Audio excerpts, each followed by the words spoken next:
नमस्कार दोस्तों, स्वागत है आपका हमारे यूट्यूब चैनल देसी भक्ति में। आज हम आपके लिए लाए हैं बृहस्पति देव की कथा।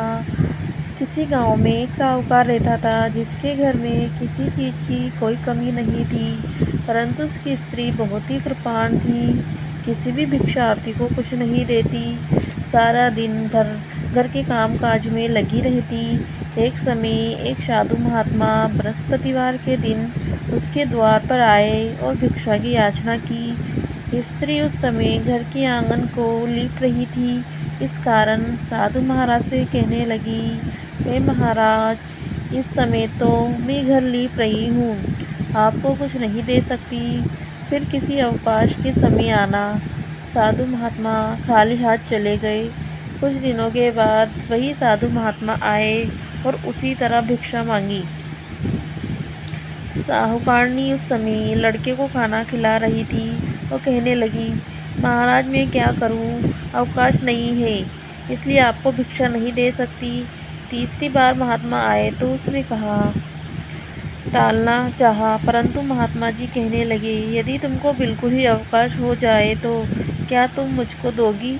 साहूकारनी कहने लगी, जी हाँ महाराज, यदि ऐसा हो जाए तो आपकी बड़ी कृपा होगी।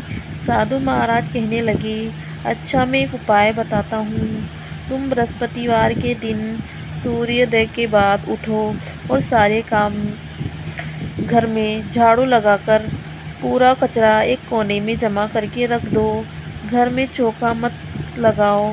फिर स्नान करो। घर वालों से उसी दिन हजामत अवश्य बनवाओ। रसोई बनाकर चूल्हे के पीछे रखा करो, सामने कभी मत रखो। सायकाल को अंधेरा होने के बाद दीपक जलाओ। बृहस्पतिवार को पीले वस्त्र मत धारण करो और ना ही पीले रंग की चीज़ का भोजन करो। यदि ऐसा करोगे तो तुमको घर का कोई काम नहीं करना पड़ेगा। साहूकारनी ने ऐसा ही किया। बृहस्पतिवार के दिन चढ़े उठी, झाड़ू लगाकर कूड़े को घर के कोने में जमा करके रख दिया। पुरुषों ने हजामत बनवाई, भोजन बनाकर चूल्हे के पीछे रख दिया। ये सब बृहस्पतिवारों को ऐसा ही करती रही। अब उसके घर में खाने के लिए दाना ना रहा। थोड़े दिनों बाद महात्मा फिर आए और उन्होंने भिक्षा की याचना की, परंतु सेठानी ने कहा, हे महाराज, मेरे घर में खाने को एक दाना भी नहीं है, आपको क्या दूँ? तब महात्मा ने कहा, जब तुम्हारे घर में सब कुछ था तब भी तुम कुछ नहीं देती थी, अब का पूरा अवकाश है, अब भी कुछ नहीं दे रही हो। तुम क्या चाहती हो कह दो। तब सेठानी ने हाथ जोड़कर कहा, महाराज, आप कोई ऐसा उपाय बताएं कि मेरे घर पहले जैसा धंधा हो जाए। अब मैं प्रतिज्ञा करती हूँ कि अवश्य मैं आप जैसा कहोगे वैसा करूँगी। तब महात्मा जी बोले, बृहस्पतिवार को उठकर स्नान आदि निवृत्ति होकर अपने घर को गौ के गोबर से लीपो तथा घर के पुरुष हजामत न बनवाए।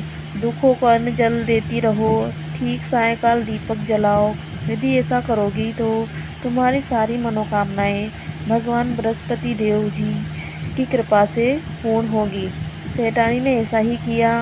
उसके घर धन धान्य वैसा हो गया जैसा पहले था। इस प्रकार भगवान बृहस्पति जी ने कृपा से अनेक प्रकार के सुख भोग कर सेठानी दीर्घ काल तक जीवित रही। जय बृहस्पति देव की जय।